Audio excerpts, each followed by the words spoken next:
Hi everyone, we're back. Today I thought it would be fun to make some pizza. It's an easy meal to make. You can make it healthy, well, basically as healthy or unhealthy as you want, with all the toppings and options to choose from. So here we go. So there's lots of different ways you can actually cook your pizza. Obviously you can cook it in the oven using a pizza pan. I purchased this awesome Breville piece of equipment about 2 years ago, and it has the pizza stone on the bottom, and the heat source comes straight from the top, and it's so close to the pizza that the stone is super hot, so it cooks the bottom really well, and then the top melts the cheese really nicely. So the pizzas actually turn out really well with that.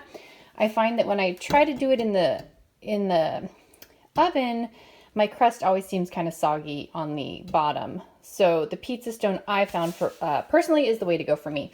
Today though, we're actually going to do neither of these. We're going to use the barbecue. The recipe we're going to use for the dough though did come from my Breville machine. And here it is right here. Just the regular pizza dough one. 15 ounces of flour, 1 tablespoon yeast, 1 tablespoon sugar, 2 teaspoons salt, a tablespoon olive oil, and 9 ounces of lukewarm water. The first thing you'll notice is that this is all in weights, and that is because you're way more precise when you're using a scale. If you don't have a scale at home though, it's okay, don't worry.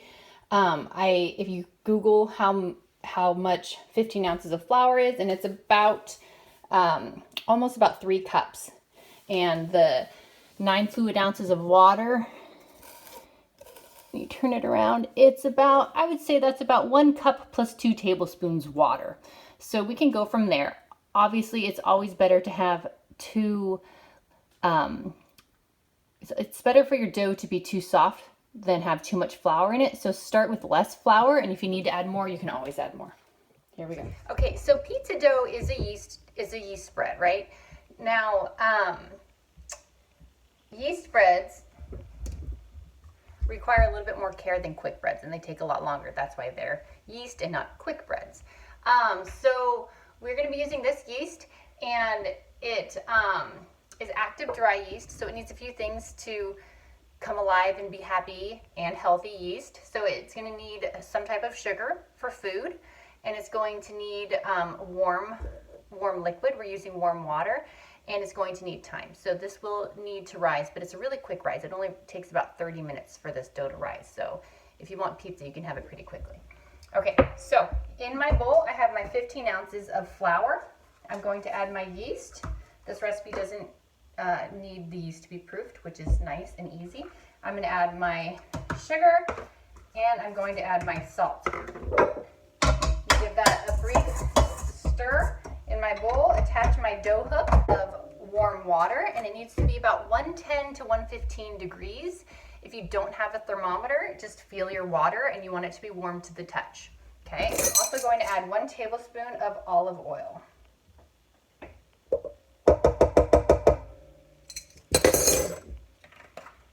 Okay, and I'm just going to add this to my dry ingredients, and I'm going to start kneading it.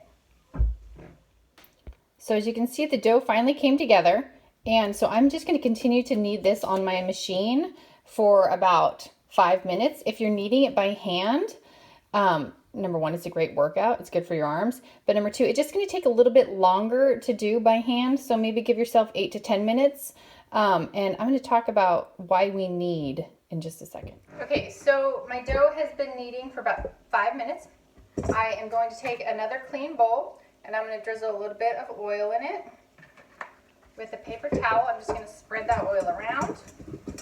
This is going to prevent the dough from sticking as it's rising, and that way it will get the most benefit, and it'll be able to rise even higher as long as it's not sticking to the bowl, so that grease really helps.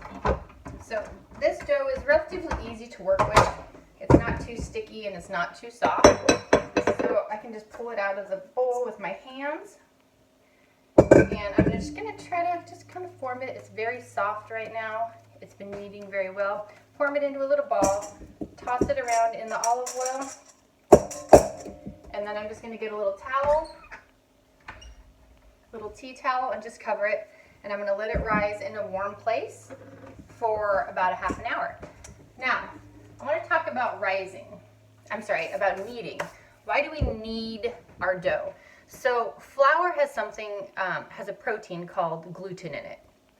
And when you're making quick breads, you don't want to develop that gluten. You don't want to stretch out that gluten. So that's why you don't overmix your quick breads. And we'll do that on another video.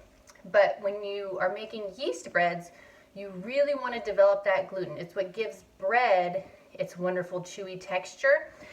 So what you're doing, since they're proteins, as you're kneading, you're stretching out those proteins, and they are going to become this awesome, strong matrix as you knead.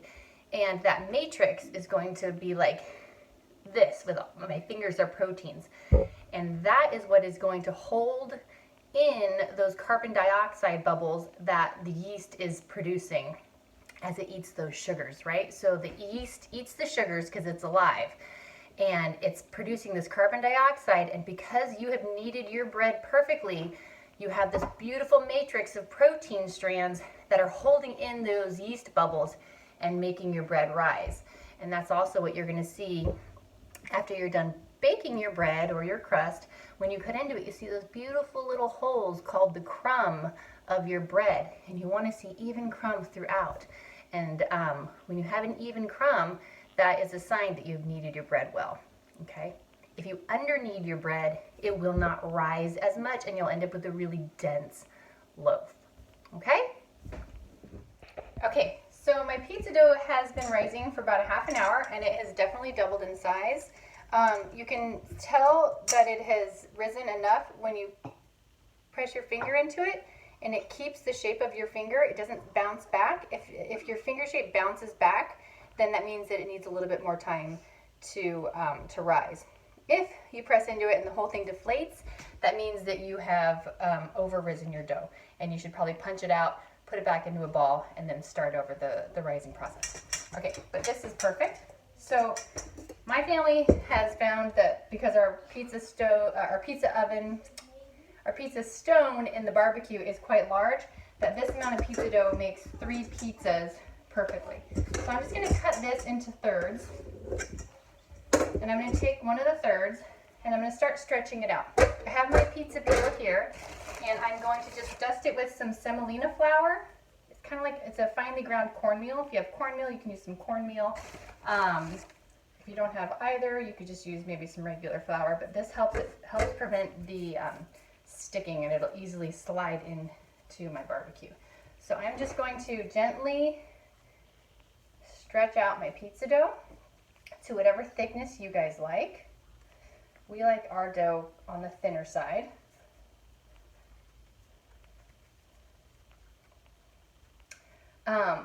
Luckily, last time my family and I went to Zachary's Pizza, we had them package us up some extra pizza sauce, and we put it in the freezer. So I have some wonderful Zachary's pizza sauce to go on top of these pizzas. Whatever your favorite pizza parlor is, they will sell you some of their sauce. So next time you go there to get a pizza, get some extra sauce so that you have some when you want to make your pizzas at home. I always choose to grate my own cheese. When you buy prepackaged grated cheese, there's anti-caking ingredients in it, so I just prefer to grate my own.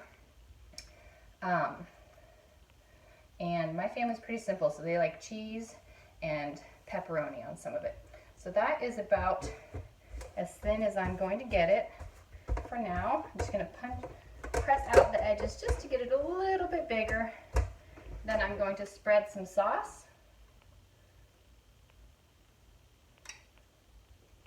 It's really good with pesto sauce or barbecue sauce, or you can even use ranch if you like ranch, or any white sauce that you guys like.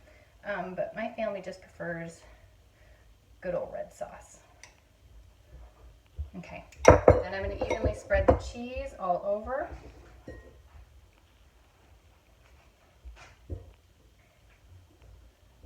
And we're just going to make this one a cheese pizza. The first one will just be cheese. Okay, then we're going to stick it on the barbecue. Oh, by the way, I've been preheating the barbecue I want it to be around 500, 550 degrees. Okay. Okay, so here's my barbecue. I got my pizza stone and I got my pizza. Hopefully it slides right off, and it does. And I'm just gonna close this sucker, and it is so hot in there that it should probably only take about 7 minutes or so. We like our cheese extra brown on top, so we might leave it in an extra minute, but keep your eye on it because it burns quickly. Okay, it's been about 7 minutes, so let's check and see what our pizza looks like. Oh, it's gorgeous. Okay, so all we do is take our pizza heel, slide it onto there. Close this up so that it stays warm for our next pizza. And then you can cut this sucker.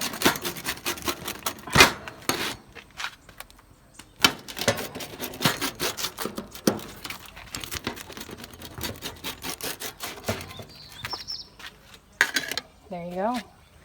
And enjoy. You just made a yeast bread.